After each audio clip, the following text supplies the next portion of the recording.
From JBS Studios in Greater New York, this is the JBS News Update with Teisha Bader. I'm Teisha Bader with the JBS News Update for Thursday, March the 20th, 2025. 3 rockets were fired from Gaza at the Tel Aviv area today. Red alert sirens sending Israelis running for bomb shelters and safe rooms. The IDF said 3 launches were identified that crossed into Israeli territory from the southern Gaza Strip. The Air Force successfully intercepted one of the rockets.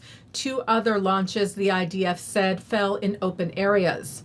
There were reports of some shrapnel falling in the town of Rishon LeZion from the interception, but no injuries were reported.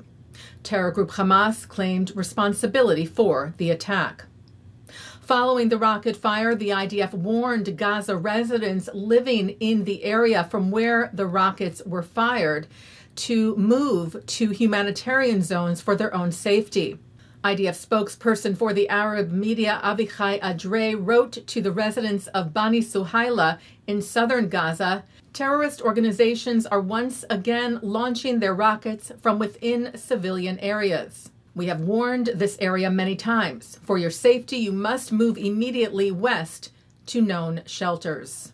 Last night, Israel's Air Force said it hit dozens of terrorist targets throughout the Gaza Strip.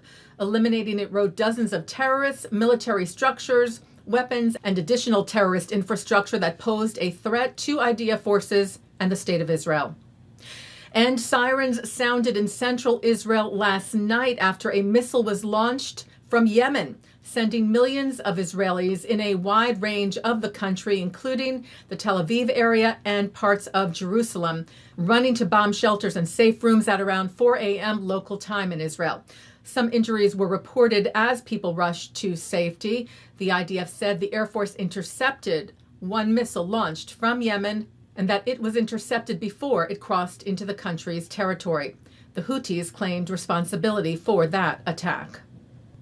Well, recently released Israeli hostage Eli Sharabi spoke at the United Nations today to give testimony of his harrowing ordeal in Hamas captivity.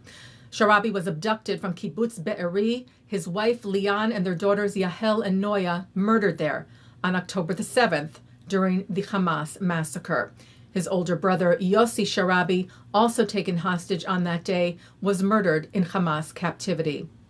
Israel's ambassador to the United Nations, Dani Danon, accompanied Sharabi into UN headquarters in New York City this morning, where just outside a crowd gathered to show their support for Sharabi.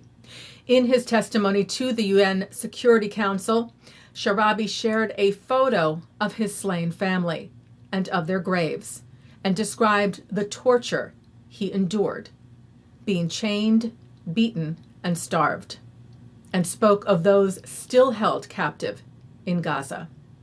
I'm here before you now to give my testimony and to ask, where was the United Nations?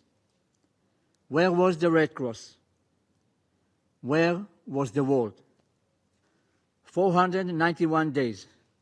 That is how long I starved, how long I was chained, how long I begged for humanity. And in all that time, no one came. If you stand for humanity, prove it. Bring them home.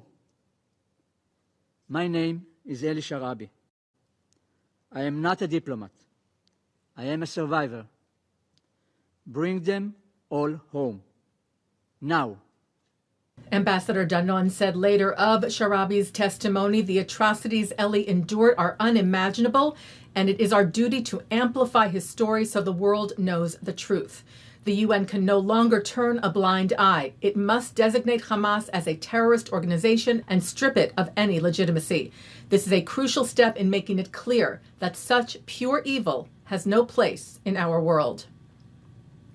The Kosher supermarket in Paris, the Hypercacher, that was targeted in a deadly terror attack back in 2015, was targeted once again by arsonists last night.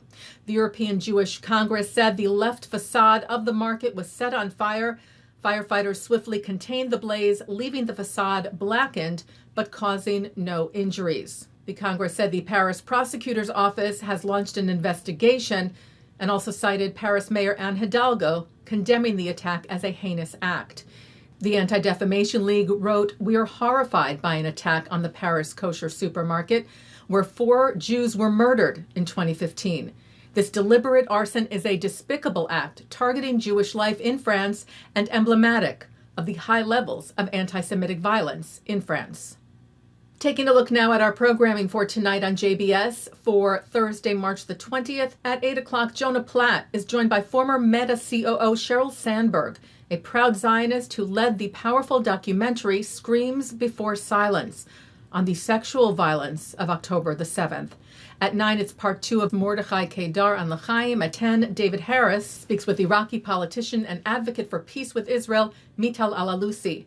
At 10:30, an encore of the news. And coming up next, New York Times columnist Bret and ADL CEO Jonathan Greenblatt sit down for a Streicker Center discussion on the impact of October the 7th on antisemitism, the media's downplaying of Jew-hating, and the ways forward.